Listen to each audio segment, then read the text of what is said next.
I mean, there's a lot of bars. There's what Cash Money did with Universal. There's, this thing with cryptocurrencies and all of that. It's not really about who does it first or how they did it. It's, did anybody learn from it? Do you know what I'm saying? Like, did you research it and say, oh, here's where they found the speed bumps and here's how they got around it? And that's the problem a lot of times today is a lot of people aren't asking the questions. So how do you expect not to get drilled when you get to the label contract gate? Do you know what I'm saying? You have to have a lawyer. You have to have advisors. You have to have mentors. You have to ask questions. If you don't ask questions, yeah, that Vaseline's coming a lot sooner than you thought. Yeah. Do you know what I'm saying? Like, because look, like I said, it's a hustle and flow business. Do you know what I mean? It was built on the hustle. So if you don't ask the questions, then you will get hustled. And you can't blame the game for that. Breaking news. Oh shit, here we go. But yeah, any other questions? I guess, oh God, what is this? I thought we were doing this later in the day. At least I could be drunk by then. Happy birthday, dear Melissa. Happy birthday to you.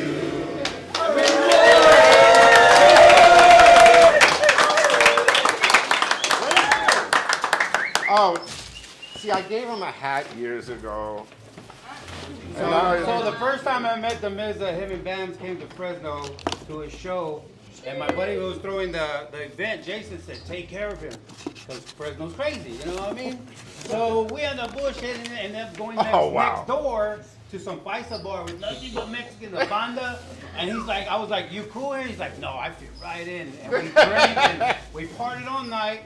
Bam performed, and he had his hat. Hold on. That's That's nice. What, in a feather too, bitches?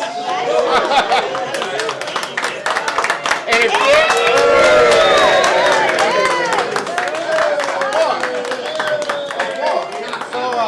So all night, I was already drunk, and I was like, bro, I love your hat, I love your hat. By the time he left, he's like, here, coach, take it. Wow. So, and I haven't seen him in 5, 6, 7 years, and Thank you. I want to say thank you for all I this, appreciate man. it. Look, I came up in the era where I heard the words from Michael Jackson. He grew up in the era where if someone said, if a fan walked up to you or someone walked up to you and said, that's a nice shirt, you took that shit off and you gave it to him. Right. That's what entertainment was. Do you know what I'm saying? Is not only sharing whatever you got, but sharing the game that came with it. You know what I mean? And that's the way that I always look at it. If somebody asks me something, it doesn't matter whether it's a Ruggo or a Justin or any Bams or Chris or anybody that I'm Tank, anybody that's through the day. It's like, yo, you give me game, I give you game. We help each other. And some way we're gonna land on top together. And that's why I appreciate all of you coming. Like, get the fuck out of this. And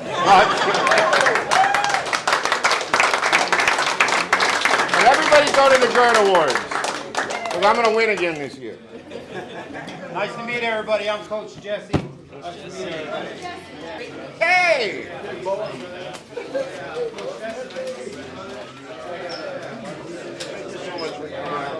Did you see the latest little post this morning?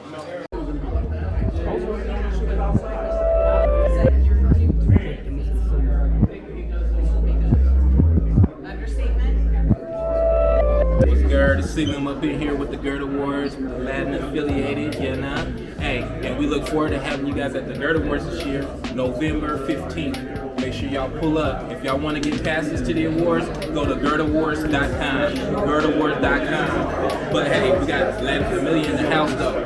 Make sure you show up. We GERD. What's up, it's your boy Lil Bams. We right here with Latin Affiliated TV at the SynerG Sessions Part 2 2025. You know what I mean? I'm right here with my boy Skips. What's going on, buddy? It's your boy Skips right here with Bams. We're at the SynerG Session Part 2. Everybody's right here. The panels, you know what I'm saying? Networking. The people are outside networking too. It's going to be dope. Stay tuned. Check it out. You know what I mean? Follow along. Latin Affiliated. Let's go. Yeah, we got the best of the best in the building today. You know what I mean? So we're just going to see. We're going to soak up some game and shit.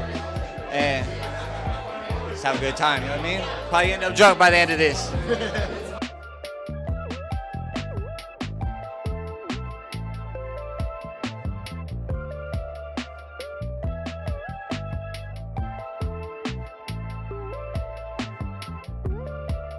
Hey,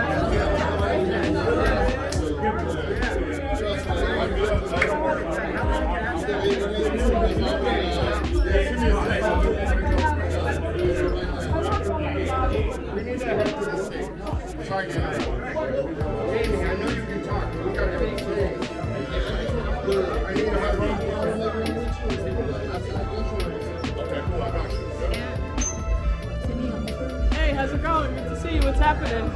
Good, how are you? Yeah, absolutely.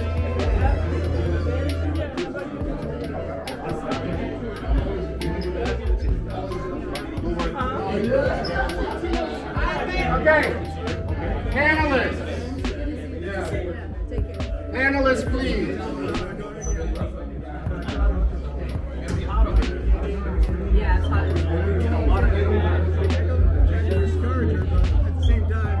Yeah, you got reality. Cautious.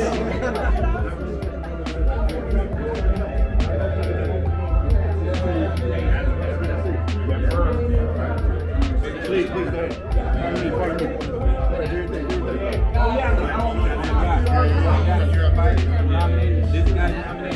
Get you guys in there. Shoutout to SynerG. Still authentic epidemic right here. Let's go. That's right. Got magic. Let's get it, Mom.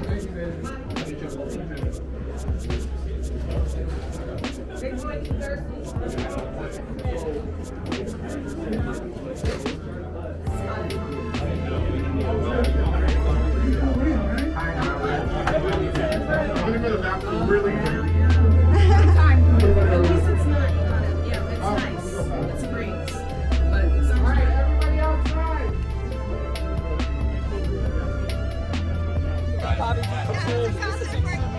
Listen, first of all, we're here to support Demiza. That's number one. Number two, we're here to support SynerG Part 2. I was here last year. It was amazing. And I brought a very special surprise. The king of hip-hop, Mr. X to the Z. So, happy to see you guys here. Appreciate it, Bobby D. And the real Oh, stop That's what he named the album after. You know that? Yeah, we right here, SynerG2. The Miz has always been able to bring a lot of people together. He is a connector. He is a cornerstone of what we do here in this thing of ours in West Coast hip hop. It's good to see him have his own platform. This is just another step in the right direction. X to the Z exhibit right here. Hollywood is going down. Bobby D presents. Let's go. What's good, everybody? This is Big Tank, man, Latin affiliate. I appreciate y'all having me up here right now. Let me tell y'all something. We're about to go on stage right now with Demiza. I got my man Big Boy Exhibit, my man Harvey Mason, the CEO of the Grammys. It's only right here with y'all, man. I'm Big Tank. Check us out, y'all. Peace. Y'all know what it is. You watch Ghost, you watch Power, you watch any of that, that's your boy. And I'm here with Latin affiliate today, representing my man Demiza. I got my guy Big Boy Exhibit. As y'all can hear, it's about to go down. Man behind the music, y'all. Check out the podcast.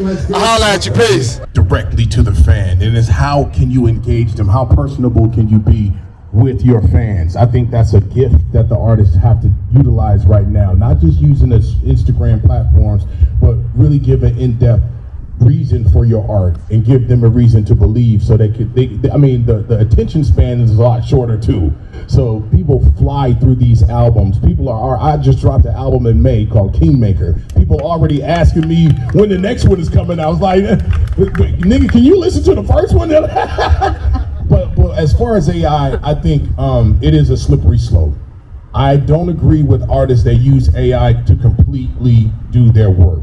I think there is something to be said about artist creativity, and AI it can only mimic the creativity. So for that's saving us right now.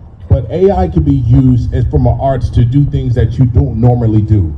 For example, I'm using AI not to write my records because I can do that on my own, but I've never written a Broadway musical.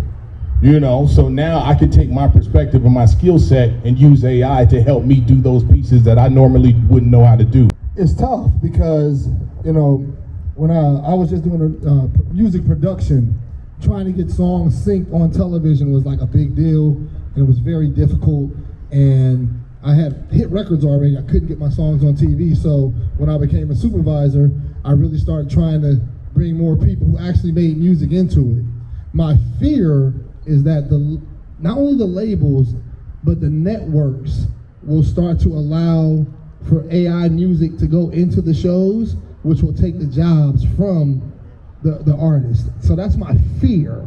So, and what I never want to do is leave it up to a corporation to look out for humans, because they don't really do a great job of that now, as we all know. Streaming sucks. You know, everything we do is so marginalized. So my only fear is that. So what I tell everybody to do right now, and you know, I have a podcast called The Man Behind the Music. Harvey's been on it already. And we start to tackle a lot of these issues. And if you go on the website, you'll be able to like send us music, get your music and stuff in now, get all these things going, because I'm personally not using AI music. Like if I get sent AI songs, I'm not using it on any of my shows. I want to keep the job in the humans, and so you guys can feed your families off of it, you know what I'm saying? But there may come a day where the networks tell me I have to do that. So before that could even take hold, let's jump in now and get as much as we can. Let's get it. Harvey, what do you think? I mean, being a producer and also seeing what's coming down the pike from the label side. In the audience are using AI to create music, raise your hand. No, you're lying. I know that's a lie. All right. Well, I'll tell you one thing, Demiz. I have not been in a session in the last 12 months that AI was not used. There's not been a session that I've been in that somebody wasn't using AI to extend a chorus, to come up with a beat, to write some lyrics, to figure out what some different melody versions could look like, to try different styles of production across some chord changes. AI is being used and it's omnipresent in the creative process right now, at least at the highest levels. And I can tell you that as much as I would like to resist it and make sure that human creativity is preserved, because that is part of my job at the Academy, to honor human creativity, I have to tell everybody, I would not have a clear conscience if I didn't say this, that AI is going to disrupt the business. And the sooner that all of us figure out how to utilize it to our benefit, figure out how we can monetize it, how we can control it, how we can use it to create things that have not been created yet, based on human taste and talent and our human experience, and infusing that into the AI creativity, the sooner we do that, the better, because it's absolutely happening. And what Tank touched on is going to happen. People are going to demand that you use the cheapest and fastest music that could be created possible. And that's going to put a lot of people out of a lot of work. So I say we need to figure out how to utilize it and how to personalize it, because believe me, we all know a computer's not going to make what we make. They're not going to talk about the stories that we've experienced in life. They're not going to come up with some of the classic records that have been made. But is that ultimately going to be important to consumers, to listeners, to people who watch shows in the future? That is going to be the challenge. Could be, yeah. I wanted. Do you see any pressure from radio community to have AI enter the space? We already have Spotify AI DJ, or somebody who copies your voice exhibit and you hear it. There's no laws regulating that right now. That's the only scary thing about this. From your perspective, do you see it invading your business at all? Because the DJs I talk to are like, we speak people, like we're not going to get replaced. Do you feel that way too? I definitely feel it's going to invade in some capacity. Yeah. I think that AI is a gift and a curse. And it's wild because in the last 12 months, I remember not even speaking about AI on the show. It's this thing that's coming, and it felt like all of a sudden it was here. Now, I didn't believe none of what I saw before. Now I double don't believe shit that I see. I don't believe what I hear. If I see one more fucking Tupac and Nipsey come across my fucking social media screen, so will it replace the personality? We don't know.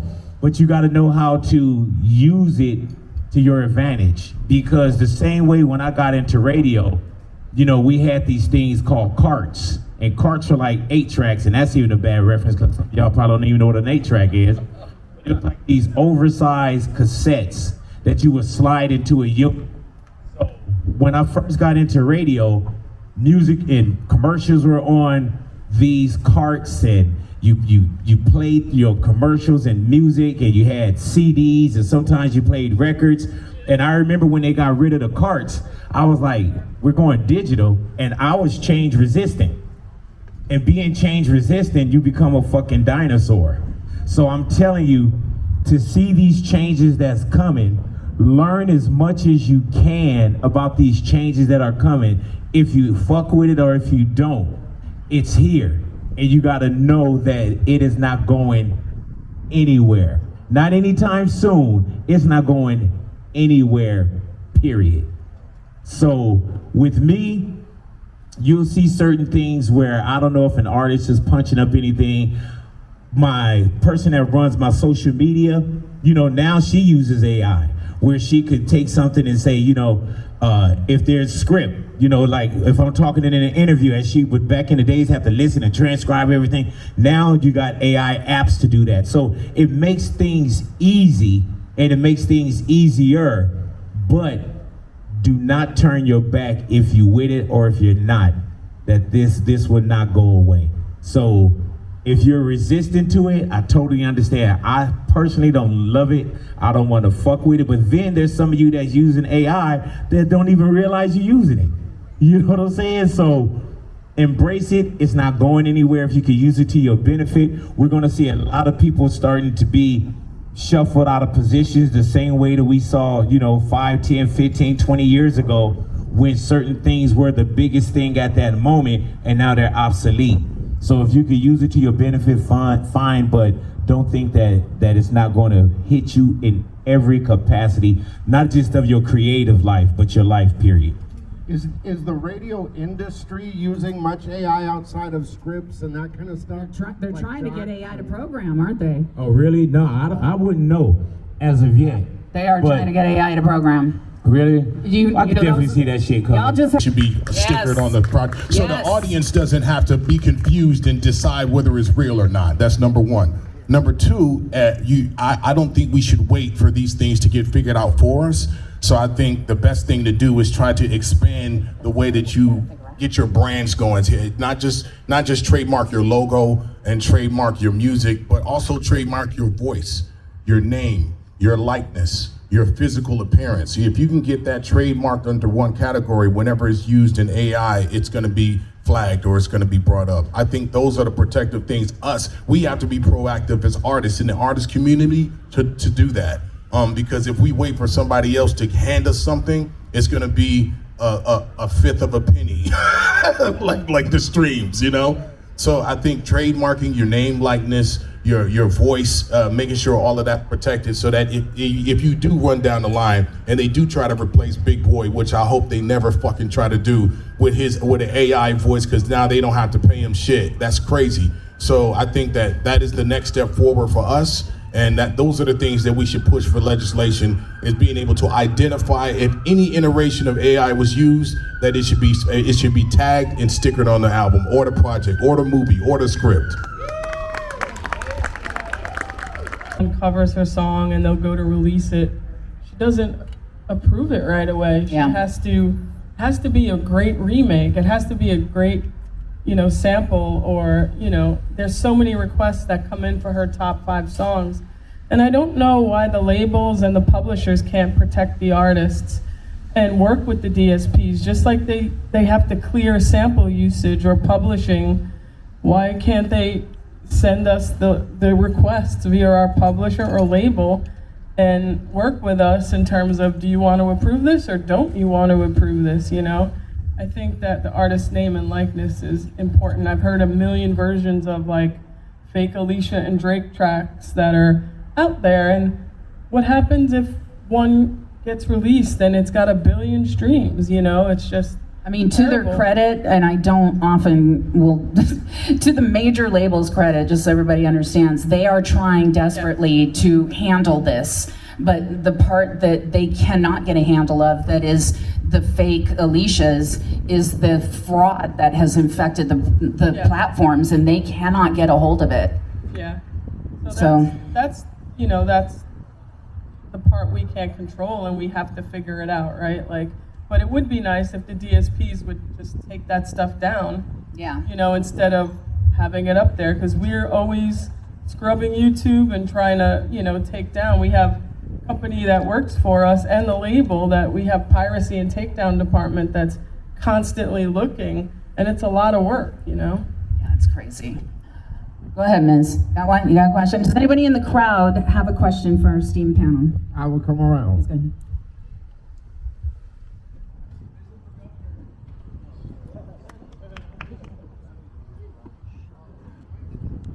And then I'll use an SM7. If you know the polar pattern on an SM7, it's a $500 microphone, right?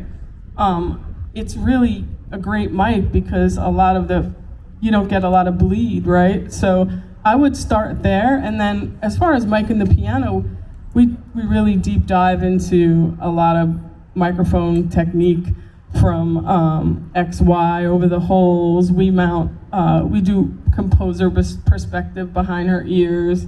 We do mid-side over middle C, which do you know what mid-side is? Yeah. And you can, I'm on Instagram, you can always hit me up, but there's no rules at the end of the day. I followed in the footsteps to a lot of great engineers before me, and I took a lot of things that I learned, but almost on every session, there's always gonna be live piano. There's gonna be live drums over program drums, down to the point where, like, If I Ain't Got You is recorded without a click on purpose, right? So every song is done different, and I just adjust based off, she starts with a blank piece of paper, so based off of her vision of the song. And I use those tools every day, depending on is she playing in the same room with someone? Then I have to adjust. I want to get the greatest sound that I can, but I also don't want bleed. I want the tracks usable, so. One thing that DJ Quick always says to me is, when in doubt, use your freaking ears. It's true. It's what sounds good, what's coming through the speakers that really grabs you, because sometimes the traditional ways, you never know from just experimenting and trying. I mean, I feel that it's you have to find yourself to appeal to the crowd, to a general basic of everybody. You can't just appeal to one culture, so I'm trying to find myself out of a crawling pot, people grabbing you down, all that. So how would you define your rollout when you've already been perfecting your music, you've already working on your image, everything's coming up? How would you do your rollout? When you got good songs, would you do it by singles? Would you do it by projects? How would you work on that to get the best, feedback from the best outcome? Yeah, outcome of it. Yeah. So I understand. You have a two-part question. Let me knock out the first one first. First of all, there's no definition or image of an artist, right? You present yourself the way you are, and the world will accept you for who you are, right?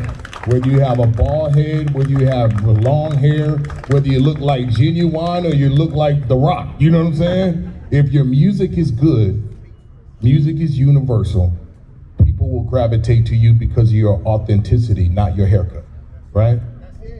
I'm a motherfucker that's been dressing in pro clubs since 1996, you know what I'm saying?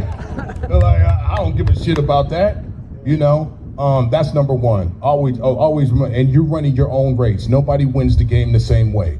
Run your race. You know what I'm saying? Everybody gets across the finish line in a different way. So don't worry about what everybody else is doing. Put blinders on, go forward, work hard, and be your authentic self.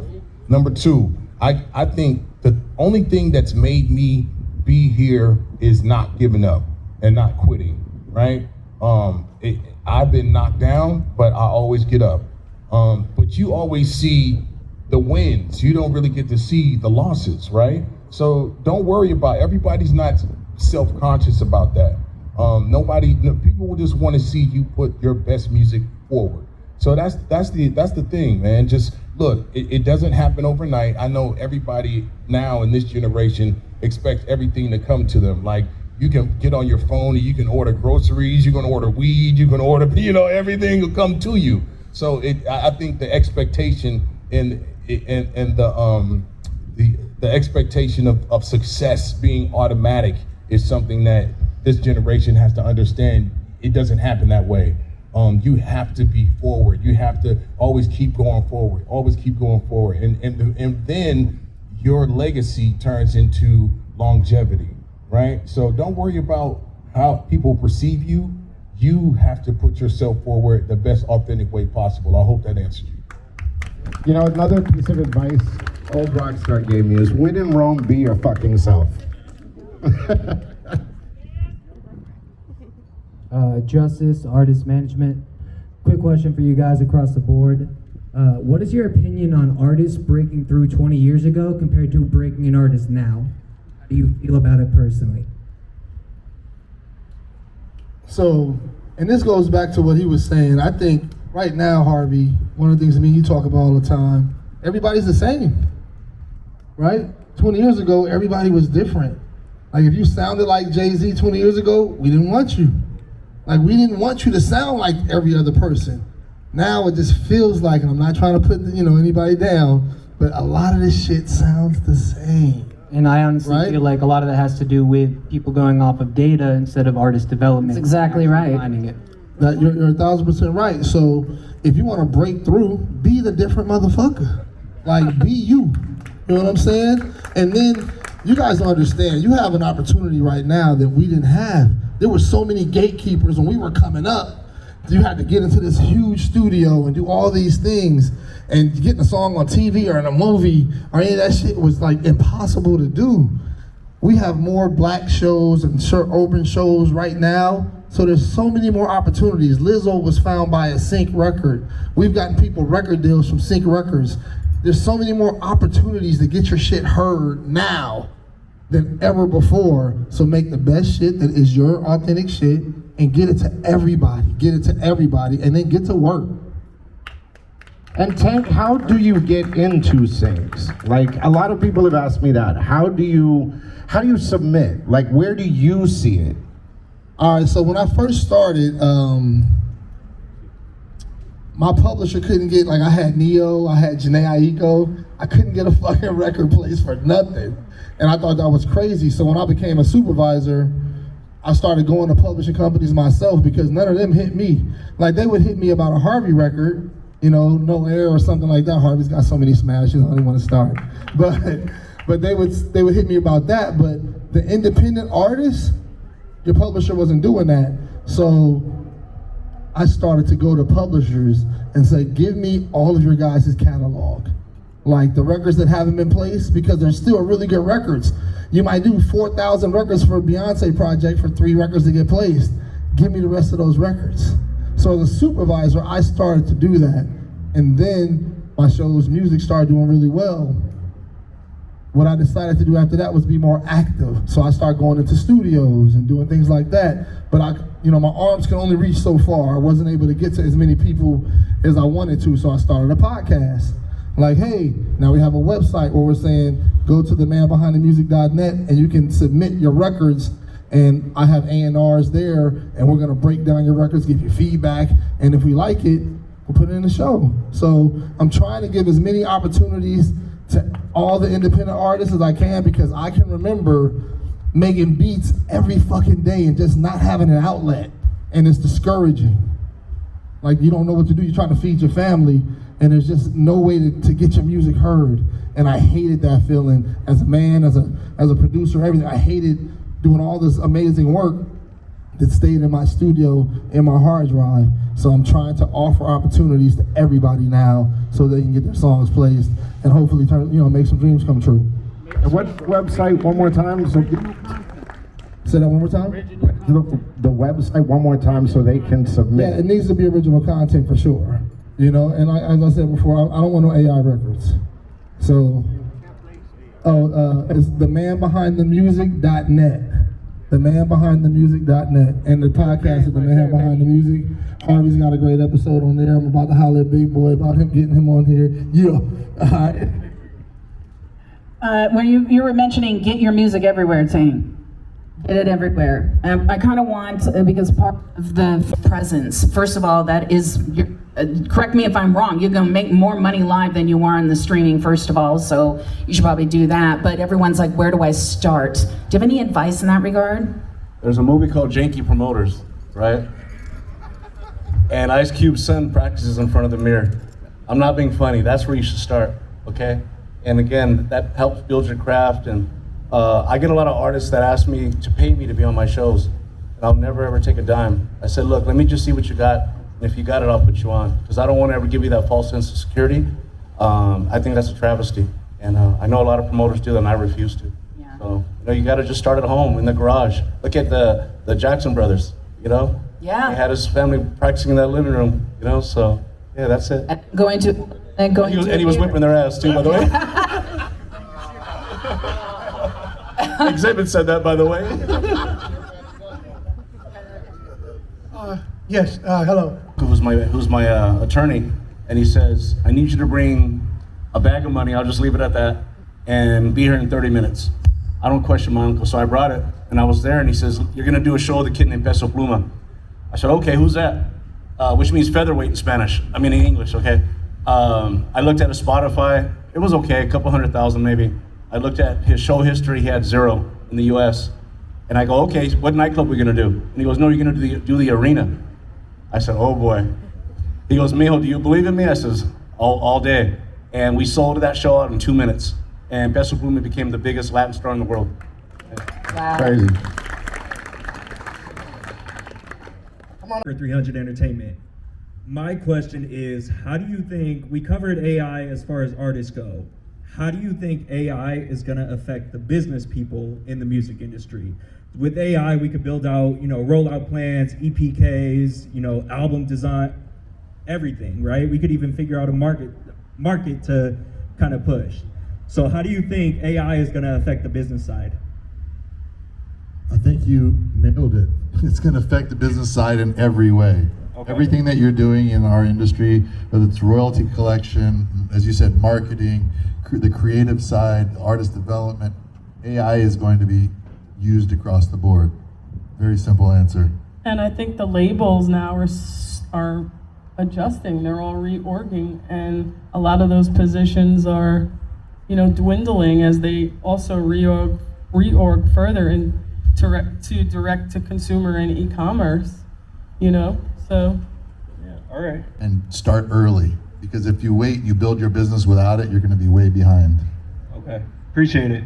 Talk on FaceTime, and I'm starting to realize he wants to make sure he's not talking to AI Bobby. You know what I mean? Because he'll literally tell me, put your face on that screen, boy. I'm like, all right. But honestly, I don't know, and I keep studying it because I genuinely don't know, and I don't want to give a fake answer. But I'm keeping my eyes open and my ears up. So I'll let Exhibit answer because he's got the answers. Can I? I don't have the answers, but I do have a relationship with the stage that it can be faked. So I'm not a big fan of people who get up and perform with the vocals playing in the track. I think that's a travesty. People pay good money to come see you do something live. You should do it live. I'm gonna start there. But the second part of it is that I think AI is going to help with the visual and the presentation and the lighting and all that stuff in a live performance. It should be welcome there. We should want to push the boundaries of what we already see, right? But nothing tells the truth about an artist outlook but the live performance. The live performance is where the rubber meets the road. When you see somebody who really kills the stage, that can't be faked. Not lip syncing, not singing over your track, that's never going to be able to be taken away from us. So live performance is where the truth meets the moment, and I'm really excited about that.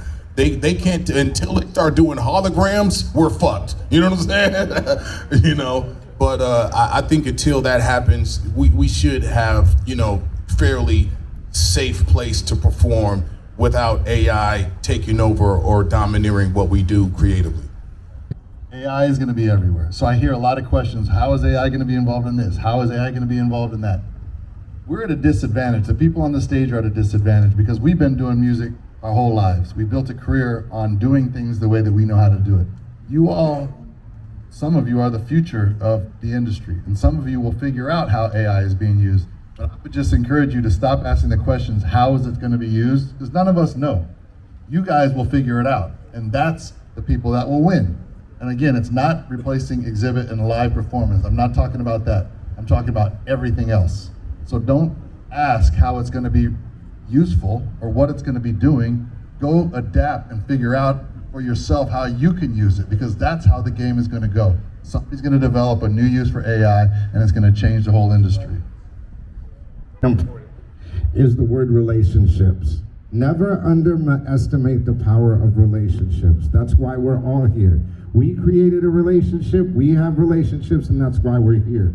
Consistency and repetition breeds familiarity. Familiarity breeds a relationship. Relationship breeds teamwork and or synergy, and synergy and teamwork win games. Sorry, get on my road. We got another question over here. And before you got into it? I'll start with saying, in this industry, you have to be dynamic. Years ago, like, you were an engineer, you were an assistant engineer, you worked at a label, you were an admin, you were an A&R.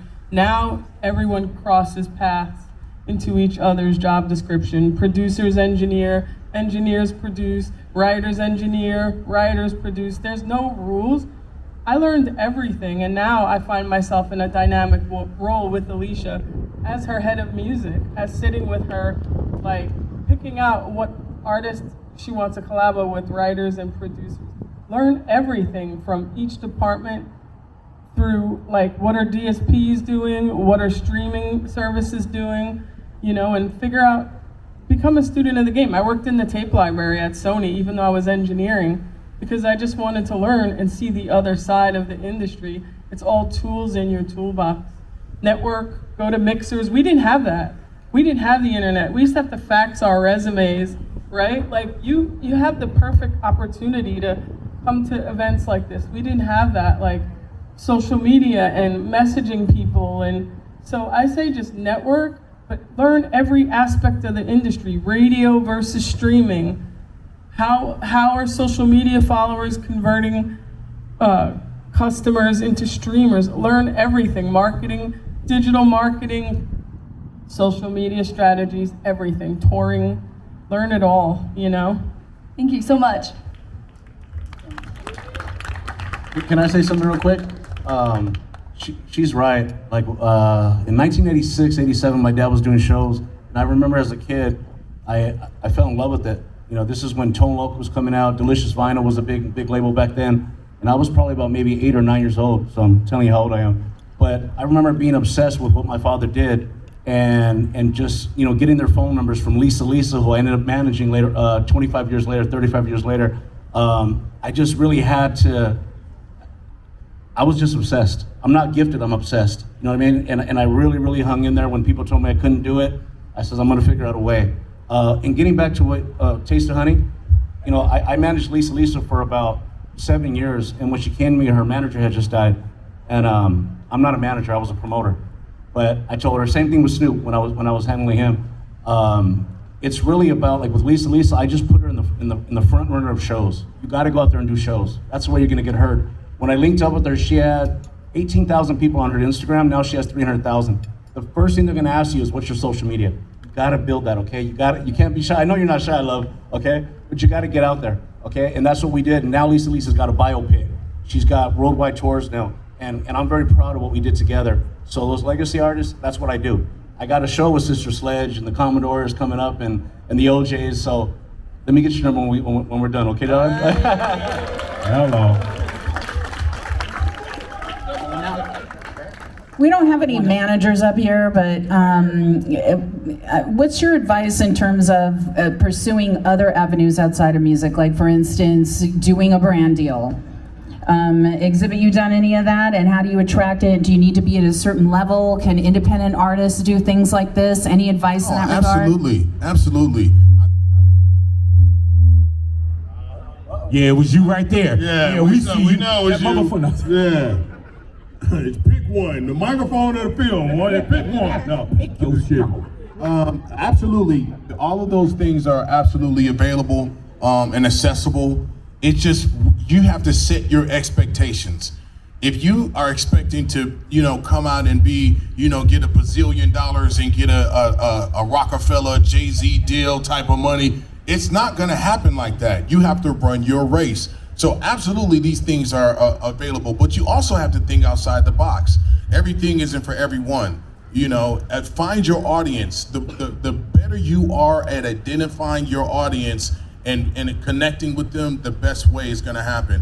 But deals come and deals go. I mean, I've done things, you know, that have been related to the car shows. I've done things that have been related to the music, to my past catalog. I mean, you name it, but it has to be specifically designed to what you are trying to achieve. If you don't have an idea of what you want to do and you just want to do everything, you know, your expectation might need to be limited or kind of reevaluated. But I know for me, I don't do things that I don't understand or that are outside of my wheelhouse. So it never feels like work. So these deals and opportunities come, but you have to be selective about what you pick. And the TV show that you did that come to you, or did you have the concept for that? You went to them? No, when I did Pimp My Ride, you have to remember, reality television wasn't sexy. It was a big risk, because here I am doing, you know, Up in Smoke tours and, you know, Bitch Please and all these big ass Dr. Dre records, and now I'm being nice on TV. You know what I'm saying? It's like, it was a risk, but what that did was it made me a global brand. It put me in people's living rooms. You don't know how many people walk up to me and say, hey, I grew up with you, you know, that have nothing to do or have any idea that I'd done music before that. So listen, it was a risk, but it turned out to open other doors and avenues that I didn't know. You know, doing Pepsi commercials, doing, you know, movies with The Rock and Jennifer Aniston. You know, I have to work at acting, but that was a door that I stepped through, not knowing what it was going to turn into. So absolutely, you have to take risks. Big boy, did you have something to say? You were about to. Okay, well, we got a question over here. First of all, shout out to all the panelists, everybody on the panel. Salute to you.